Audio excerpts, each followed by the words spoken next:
One of the most difficult parts about teaching the electric field is that it's invisible. You can't see it. But you can investigate it with various apparatus. In this video, I will teach you 10 activities and experiments that you can use to help make the electric field a little bit more visible. The plasma globe itself already looks like an electric field. Specifically, it's the electric field of a spherical charge in a grounded conductor. That's just the inside, but on the outside of the globe is where the real action is. You can see the electric field invisibly extends far beyond the glass when you use it to illuminate fluorescent bulbs. It truly is the strong electric field that's doing this. You see, the high electric field pulls the electrons off their nuclei in opposite directions, ionizing the gas.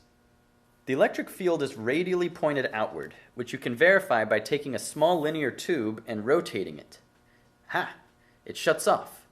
It only works when you can establish a high voltage between the two ends. And that is one way to calculate the electric field, a difference of voltage over distance.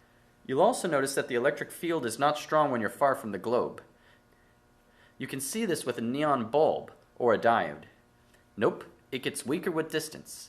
You can also verify this with an oscilloscope probe. The y-axis on an oscilloscope is a voltage reading, and this reveals that the electric field of the plasma globe is changing at all times.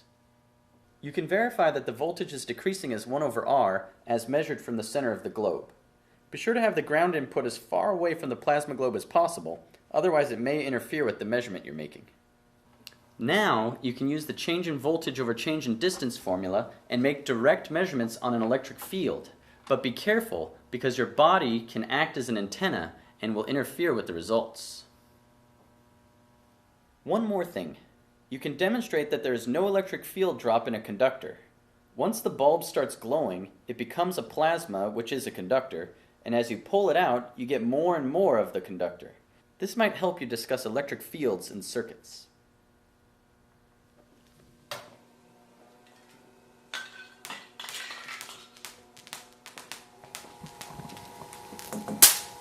The Van de Graaff generator is a must-have when teaching electrostatics and the electric field.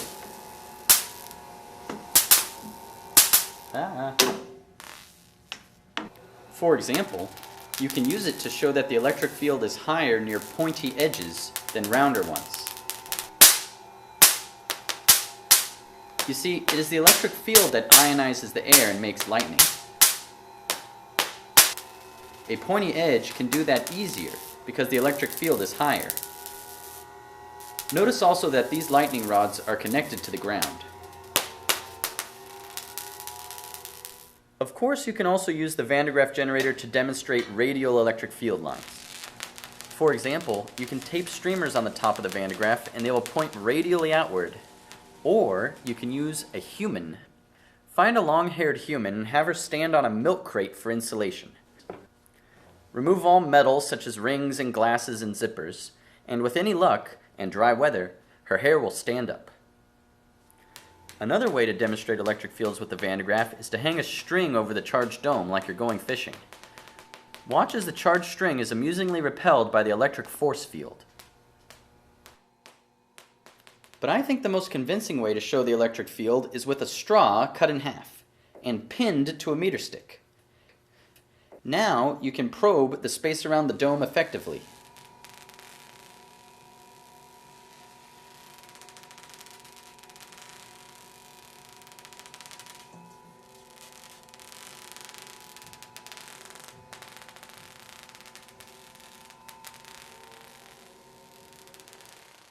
If you want to demonstrate the electric field of two like charges, get a second dome but do not connect it to ground. Their electric field lines will point away from each other, just like two positively charged electric fields.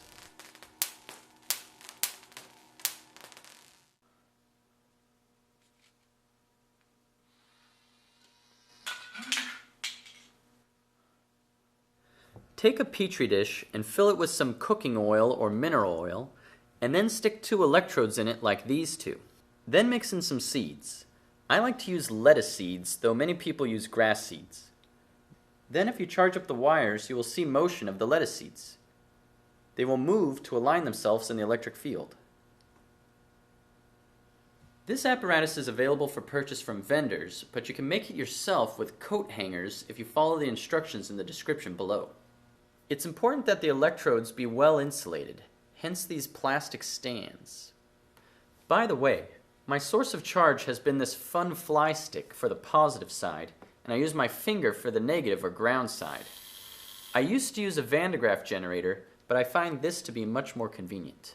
Anyways, with this setup you can show various features of the electric field, such that it's perpendicular to conductors, and that there is no electric field inside of a conductor.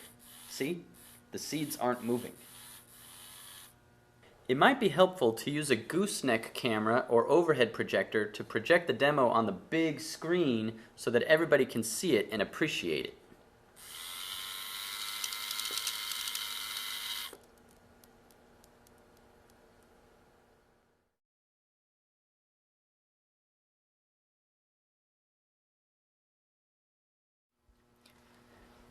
It's actually possible to map a real electric field using carbon paper with electrodes on its surface. What you're actually doing is mapping the voltage difference between 2 points and then graphing the voltage lines throughout. And if you can accept that electric field lines are perpendicular to voltage lines, then you can graph a real electric field in 2D. The hard part is figuring out what to use for the electrodes. You can use conductive silver ink, or, if you can get it, metallic tape. Some people even use actual bars of metal, but the silver ink seems to work the best. A reasonable voltage to set is between 12 and 20 volts. This won't shock you, but the measurements will be easy enough because the numbers are large. The result is that you get these nice voltage maps. And since the electric field is perpendicular to the equal potential lines, you can map the electric field near these conductors. Experiment and get creative with your electric fields.